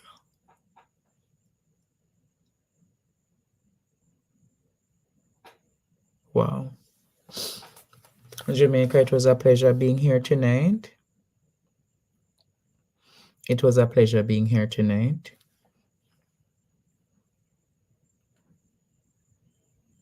It was a pleasure being here tonight. We spoke about what is happening with our lands, and then we did this story with Miss Summer. But all good things must come to an end. And this is not even a good thing. This is just yet another sad thing that has happened. I can't say a pleasure. No, I'm not taking any calls.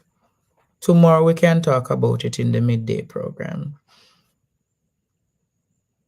In the midday program, people can call and tell me about their situation, all right? But keep well. I'm going to just try to relax my mind and remove myself from this situation. My name is Andre Stevens, and this was the Andre Stevens Show.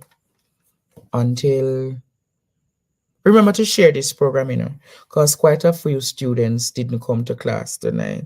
So share it with them and tell them to watch the program. It's an interesting watch.